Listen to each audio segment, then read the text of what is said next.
Quero convidar você a pegar a sua Bíblia na carta, segundo escreveu Paulo, a carta de Colossenses. Acredito que todos vocês já ouviram falar do apóstolo Paulo, amém? Todos vocês. O apóstolo Paulo escreveu diretamente, ou alguém escreveu debaixo da influência dele, em torno de 27% do Novo Testamento, por ele ou debaixo da influência dele. E ele foi extremamente inspirado pelo Espírito Santo. E ao escrever Colossenses, ele nos mostra a grandeza de Cristo, e que não há outro conhecimento, do grego gnose, não há outro conhecimento maior do que Cristo. Cristo é a nossa totalidade, porque naquela época, e por isso ele escreveu essa carta, algumas pessoas começaram a dizer que existiam revelações maiores, coisas maiores, mais necessárias. E o Paulo diz, não, Cristo é tudo. Então no capítulo 1 de Colossenses, Paulo fala como Jesus é grandão. No capítulo 2 de Colossenses, Paulo fala que você precisa ser batizado nas águas. E no capítulo 3 de Colossenses, Paulo fala que agora que você nasceu de novo, como você tem que viver. E no capítulo 4 ele dá tchau. Resumi o livro. Então, se porventura você ainda não sabe quem é Cristo, a grandeza de Cristo, como ele é grande e maravilhoso, leia capítulo 1 de Colossenses. Mas, se você ainda não foi batizado nas águas, não sabe o que é o batismo nas águas, não entende o que significa esse negócio, você tem que ler Colossenses capítulo 2. E você que já nasceu de novo, que já entregou a vida para Jesus e já foi batizado nas águas, precisa ler Colossenses capítulo 3. Amém? Vamos lá então, vamos fazer um levantamento aqui. Alguém ainda não conhece Cristo? Daí a gente estuda o capítulo 1. Alguém não conhece ainda, nunca ouviu falar de Jesus? Beleza? Vamos lá para o capítulo 2. Quem já foi batizado nas águas ou vai ser hoje? Deixa eu ver. Ó, um monte, então a gente passa do 2. Quem quer dar tchau? Daí a gente vai para o 4. Não? Então vamos no 3, vamos estudar o 3, que fala como viver agora que você está com Jesus. Amém? Você que vai ser batizado hoje, preste atenção, porque o capítulo 3 vai dizer como você vai viver agora. Como você vai viver como cristão daqui para frente, amém? Vamos ler, vamos passar a essa leitura. Eu vou ir olhando versículo por versículo juntamente contigo. Portanto, já que vocês ressuscitaram com Cristo, procurem as coisas que são do alto, onde Cristo está assentado à direita de Deus. Primeira coisa. Portanto, já que vocês ressuscitarão, é isso? Não, já que vocês ressuscitaram. Um homem sem Cristo, uma mulher sem Cristo é uma pessoa perdida. É uma pessoa morta. Pastor, como assim morta? Sim, até falei isso numa outra mensagem, como se fosse um zumbi. Uma pessoa sem Cristo. Por quê? Porque o seu corpo está caminhando por aí. A sua alma, sim, ela tem sentimentos, ela tem emoções. Mas o seu espírito está morto.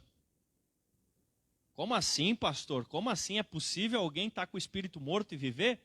É porque a gente tem essa noção de que vivo quem está respirando, coração batendo.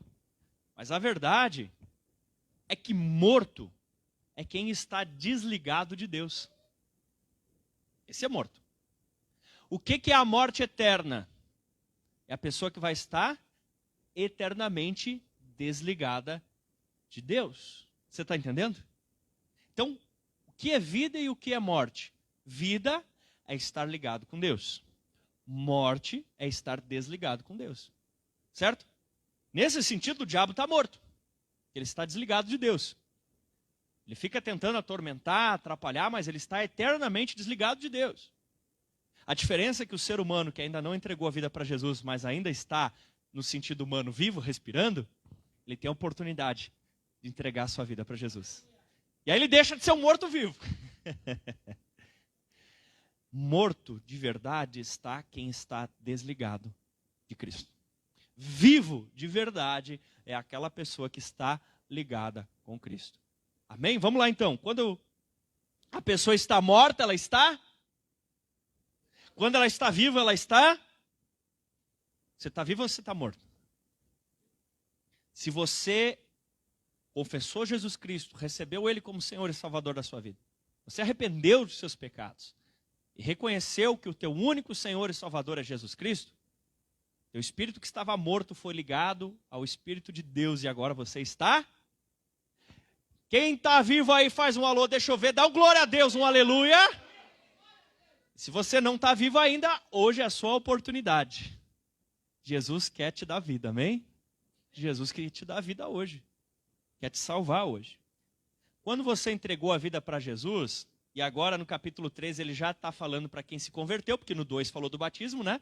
Então no 3 já está falando para o convertido, ele diz, portanto, já que vocês ressuscitaram, está no passado, já ressuscitaram. Quando você entregou a vida para Jesus, seu espírito que estava morto se ligou com o Espírito de Deus e agora você está vivo. Um dia você vai ser glorificado. Um dia seu corpo vai ser transformado. Um dia você vai ter a ciência perfeita. Mas o que não muda é que, morrendo nessa terra e ressuscitando lá no céu, você não será desligado de Deus de novo. Uma vez que você está ligado e uma vez que você não abandona esse Cristo, você permanece por toda a eternidade ligado com Ele. Aleluia. Amém? Já que você está ressuscitado em Cristo, diz ali, procurem as coisas que são do alto. Uma vez que você já se conectou e já ressuscitou em Cristo, é hora de buscar as coisas do alto. E chega a dizer no versículo 2, mantenham os seus pensamentos, poderíamos dizer também, concentrem as suas atenções nas coisas que são do alto e não nas que são terrenas. O que são as coisas do alto e o que são as coisas terrenas? Ora, é claro que precisamos também nos importar com as terrenas, como comer, dormir, trabalhar. Não é? Precisamos ter saúde.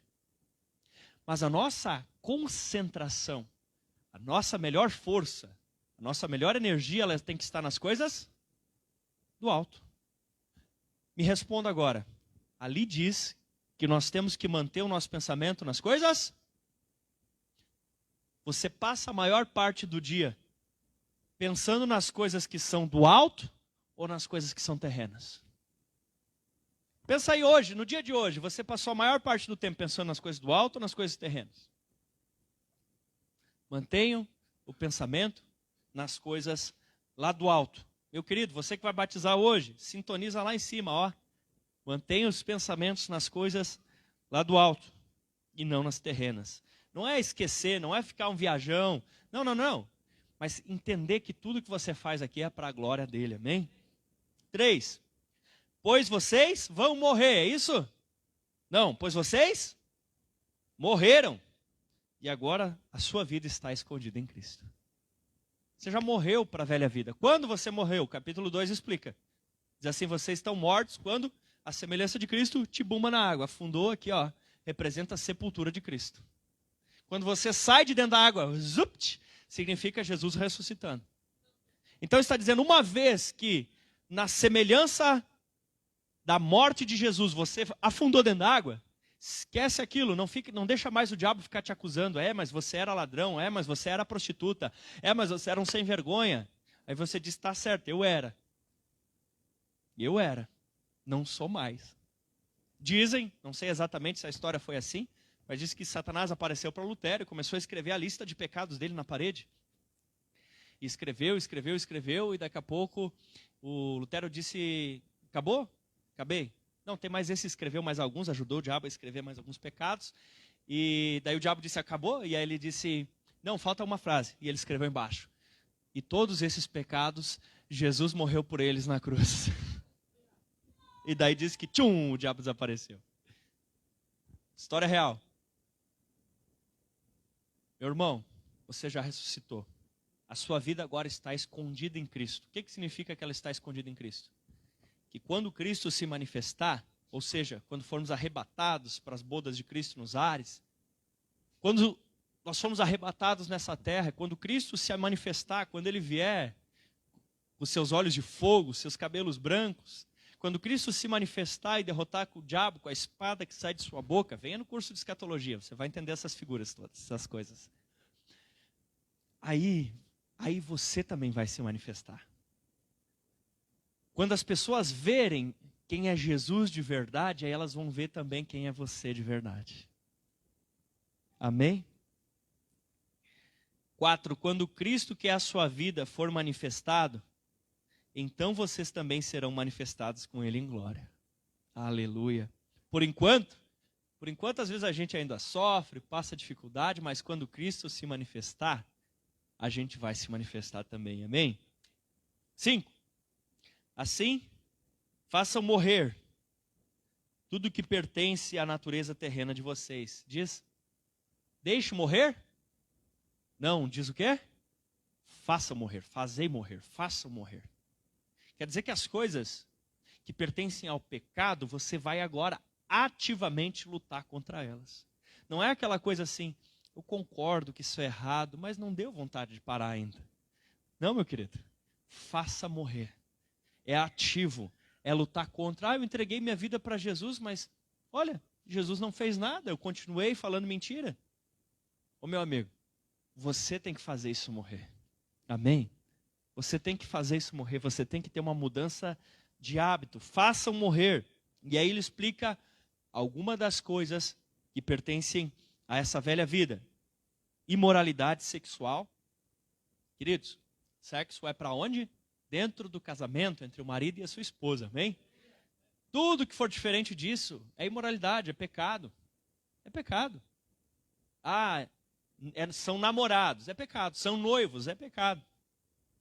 Mas é que agora eu já divorciei, eu estou só com a minha namorada, é pecado.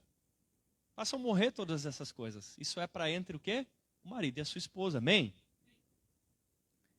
Impureza também da mesma generalidade. Paixão, e aí está falando daquelas coisas que te obcecam. Sabe aquelas coisas que te obcecam, que você fica vidrado naquilo e não consegue pensar mais nada em ninguém? Nesse sentido assim, amém? Desejos maus e a ganância, que é a idolatria. Falamos já 2 cultos sobre isso. A ganância pode se tornar um Deus na sua vida.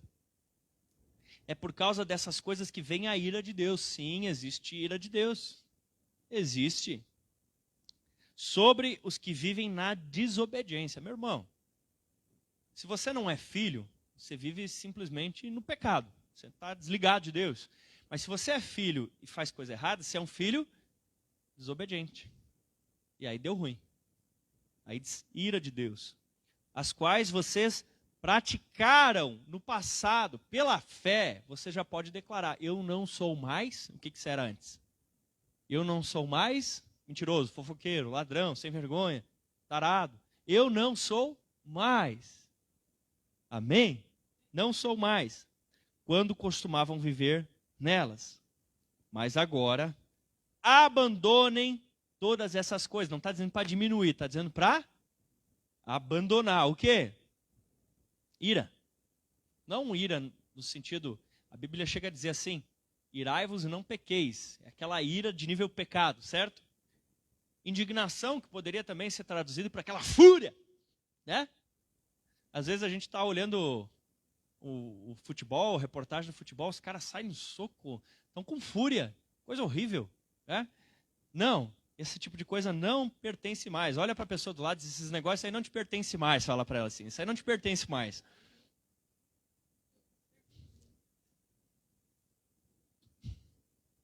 Maldade, maledicência, e aí poderia também ser, aparece ali a palavra caquia, que pode ser também traduzida por malícia. E às vezes as pessoas pensam que malícia é só aquelas piadinhas sujas. Isso também é, tá? Mas malícia também é você olhar para a situação com maldade. Sempre pensar o mal dos outros, né? Aquele ali, aquela cara, aquele tipo de gente, entende? Sempre olha a situação pelo lado ruim. Sempre olha a situação pelo lado negativo. Sempre olha a situação com desconfiança. Sabe o que é isso? Malícia. Você está vendo o mal naquela situação. Amém? Nós somos dos da fé, amém? E linguagem obscena no falar. Sim. É assim, meu querido. Pode parecer retrógrado, pode parecer conservador demais, mas crente não fica falando palavrão, não. Pelo menos nessa igreja aqui, não. Amém? Não pode, não. Esse negócio não te pertence mais, meu irmão. Chega, deu. Ah, mas e agora? Né? Eu lembro quando eu ia no grupo de jovens e estava no começo da caminhada e tal. Aí uma gurizada lá saiu com umas coisas muito esquisitas. Do nada, o cara lá, tipo, apertava o dedo, se queimava na hora do lanche, daí o cara gritava assim, ovo frito! E eu ficava olhando, né, pensando que esse cara louco, ovo frito, nem tá fazendo ovo. Eu não entendia. Aí do nada um outro, ô vinagre! E eu ficava pensando, o que que tá acontecendo? Eu não tô entendendo. Daí depois eles me explicaram que eles estavam num processo ainda de limpar a boca. E aí quando eles não conseguiam, eles tentavam segurar, quando eles não conseguiam, eles largavam alguma outra coisa no meio, né? Não tô recomendando que você faça isso, tô só contando que eu achei engraçado. E eu olhava assim, daí um dia eu perguntei, né? Disse, mas que negócio é esse de ovo frito, de vinagre, de coisa arada? O que é? E eles me explicaram como é que era essa situação. Mas a nossa linguagem tem que ser pura. Tem que ser uma linguagem limpa. Chega de palavrão, chega de coisa arada, né? Você fica andando por aí, qualquer coisa tá lá, paralelepípedo. Não, meu irmão, para com essas coisas. Esses palavrão, essas coisas. Brincadeira, gente, só o meu diácono riu. Tem uma linguagem pura. Tem uma linguagem limpa. Tem uma linguagem bacana, legal, agradável, que até as crianças consigam ouvir você sem ser ofendidas, amém? 9. Não mintam. Parece óbvio, mas é claro, meu irmão, você não pode mentir, amém? Não pode ser mentiroso, não pode mentir, não pode enganar os outros. A gente é honesto, a gente fala a verdade, amém, queridos? Não mintam uns aos outros, visto que vocês... Olha só, meu Deus do céu, olha para esse versículo 9, olha que coisa legal. Já, não é aquele já vou mãe, leva 3 dias, não, é já, de agora, de já aconteceu. Já se despiram do velho homem com suas práticas. Não sei se você já ouviu a expressão, mas uma vez alguém disse assim, o velho homem é um casaco. Você coloca ou você tira, né? Já se despiram do velho homem e revestiram do novo, o qual está sendo renovado em conhecimento à imagem de seu Criador. Olha que interessante. Quando Adão e Eva pecaram, o que eles fizeram? Roupinha de folha de figueira, certo? Roupinha, o que era aquilo? Obra humana, uma tentativa humana de resolver o problema do pecado. Deu certo? Não. Então, a veste de folha de figueira, obra humana. O que Deus faz? Pega um animalzinho, mata o animalzinho e faz para ele roupa de pele. Porque o animal simbolizava o quê? Capítulo 2. A morte de Jesus Cristo na cruz. Perceba. Então, esse versículo nos remete ao Éden. Porque o que ele está dizendo? Vocês já tiraram a roupinha de folha de figueira e viram que o braço de vocês não resolve. E já colocaram a roupinha feita de pele porque Cristo morreu na cruz por vocês. Você entendeu? Pegou a jogada? Olha só que profundo isso. Você já se despiu da tentativa humana de dizer eu por mim mesmo me salvo, eu consigo resolver. Não. Você deixou Jesus arrancar essa tua roupinha de folha de figueira e você deixou Jesus colocar a roupinha de pele de cordeiro em você, a roupa que ele fez, o sangue de Jesus derramado na cruz. É isso que resolveu o teu problema, não foi o teu braço, amém? Então agora, viva assim. Dê valor para o que Jesus fez para você. Viva do jeito certo. Amém? Glória a Deus. Que coisa linda. E é interessante que diz assim, no 10. Está sendo renovado. Está sendo renovado. Olha que coisa interessante. Em conhecimento. Se renova. Esse novo homem, ele continua se renovando. Ele continua como águias, sobem para os montes, renovam suas forças. 11. Nessa nova vida já não há diferença. 12. Portanto, como povo escolhido de Deus, santo e amado, revistam-se. Agora olha o que tem que ter na sua vida. Profunda compaixão, misericórdia. Amém? Bondade. Você tem que ser bom.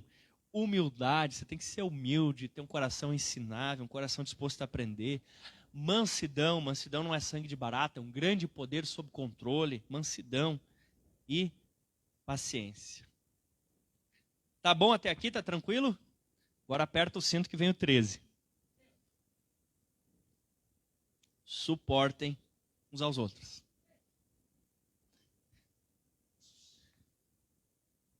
E aí talvez você está pensando assim, como é que é? Tem que aturar os outros? Em certo sentido, esse suportem uns aos outros é no sentido de ajudem a ficar de pé. Certo? Então, esse suporte aqui está ajudando a minha água aqui a não virar. Está suportando, está ajudando ela. Né? Às vezes, ali, ó, esse suporte ali, tá, a guitarra inclinadinha, o suporte está ajudando ela a não virar, a não tombar. Está ajudando ela a ficar de pé. Suportem uns aos outros. Você tem um dever cristão de suportar, de ajudar um ao outro a ficar em pé. Quando Caim matou Abel, Deus chega para ele e diz, cadê teu irmão? E ele diz assim, mas desde quando eu sou tutor dele? Caim era do mal. Quem responde Deus assim, desde quando sou tutor dele, é do mal. Não está nem aí para ninguém, só pensa em si, é do mal. Agora que você é um cristão, você ajuda a manter os outros de pé. Essa é a função do cristão, ajudar a manter os outros de pé, amém? Perdoem as queixas que tiverem um dos outros. Nós somos chamados a ser o povo que se perdoa mutuamente, amém?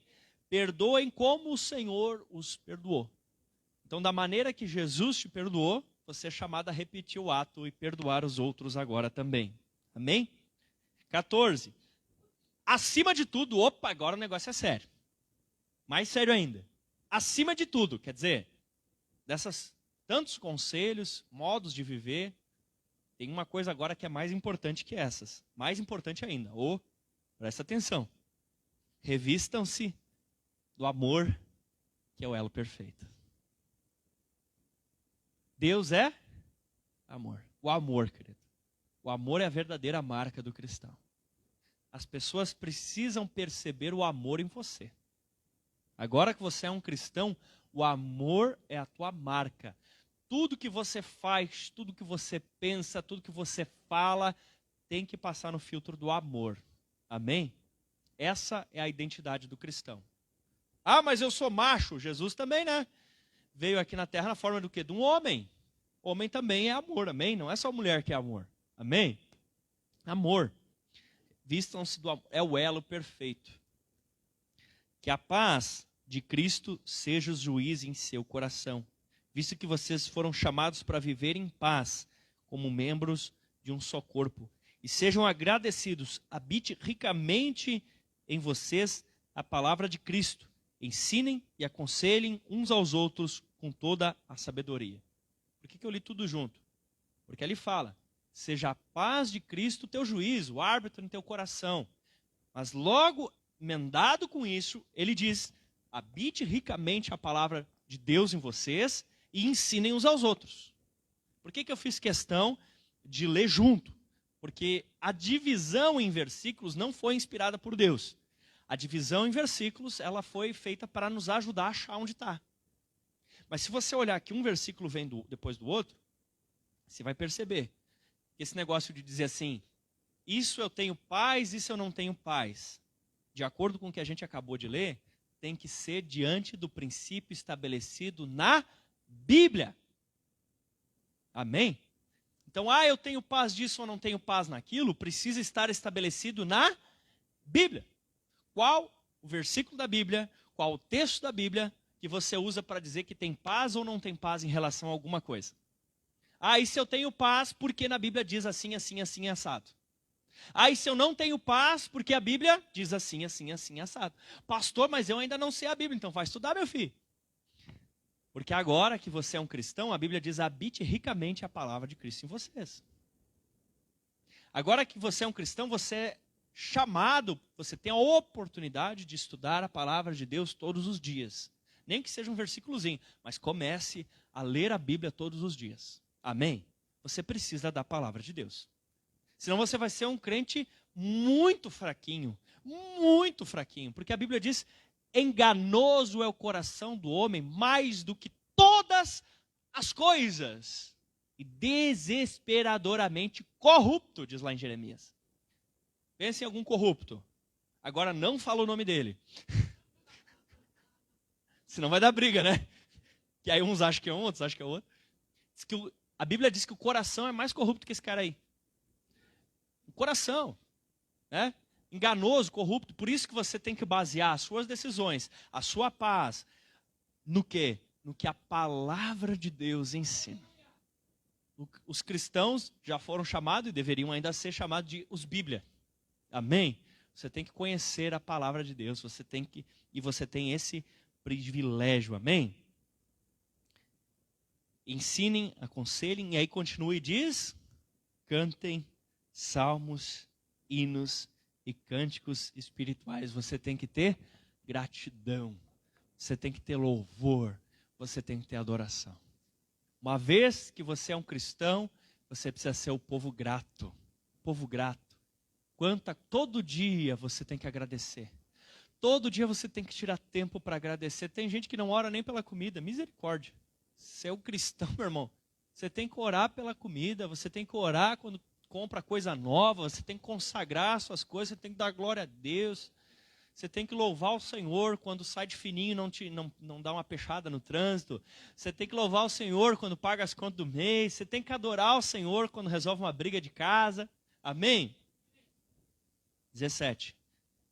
Tudo que fizerem, seja palavra ou ação, façam em nome do Senhor Jesus, dando por meio dele graças a Deus.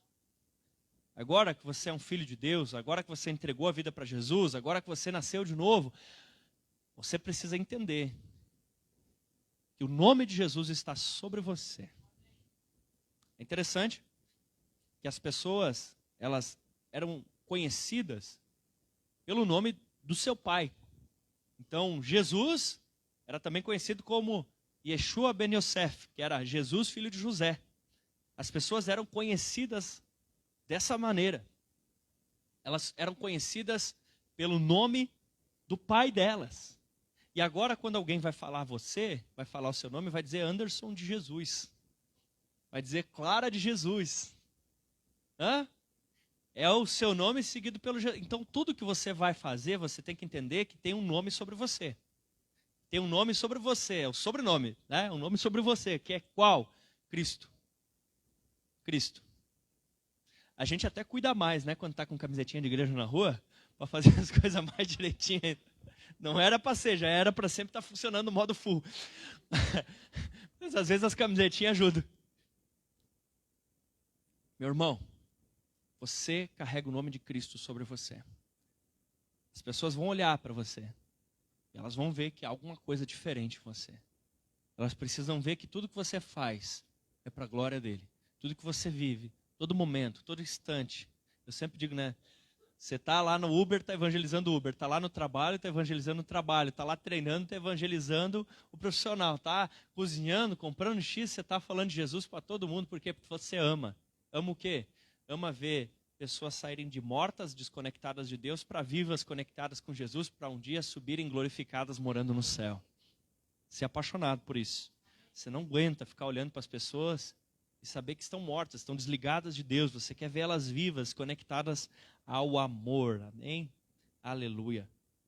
Aí depois segue com outros conselhos, até o capítulo 4, versículo 6. Segue vários conselhos familiares, conselhos sociais e tudo mais. Mas eu vou parar por aqui. Ah, meu irmão, essa vida com Jesus é boa demais, não é? Quem está feliz com Jesus aí, aleluia? Essa vida com Jesus é boa demais. E nós estamos chegando perto da hora do... Pregação mais curtinha. Aí eu quero pedir para você, feche teus olhos e se coloque de pé. Feche teus olhos e se coloque de pé. Que tipo de vida você está levando? Que jeito você está levando essa sua vida, meu irmão? Que jeito você está levando essa sua vida? Como é que você está vivendo, meu querido? Feche os teus olhos, feche os teus olhos. Se você não está vivendo ainda do jeito certo, começa a dizer, me perdoa, Jesus. Me perdoa, Jesus. Me perdoa, Jesus. Daqui para frente eu quero entregar a vida para Ti. Eu não quero mais estar morto. Eu quero ser ligado. Ah, meu irmão, existe um Deus e existe um jeito certo de se viver. Existe um Deus e existe um jeito certo de se viver, meu querido. Eu quero saber se hoje talvez você diga, eu não sei ainda se eu já nasci de novo. Eu não sei se eu estou vivo. Eu não sei se eu estou conectado com Deus. Eu não sei. Eu quero te dar uma oportunidade para você nascer de novo. Se você quer saber, ter certeza da salvação, você quer entregar a tua vida hoje para Jesus, você quer saber que Jesus é o verdadeiro Senhor da tua vida, iniciar uma jornada com Ele, quem sabe no próximo batismo ser batizado. Ei, repita essa oração, tenha coragem, não tenha medo, diga assim comigo: Senhor Jesus, eu entrego a minha vida para Ti. Vamos lá com coragem, eu entrego a minha vida para Ti. Eu Te recebo, Jesus, como meu Senhor, como meu Salvador. Perdoa os meus pecados. Eu renuncio às trevas. Te aceito, Deus, como meu Pai. Em nome de Jesus. Amém, amém.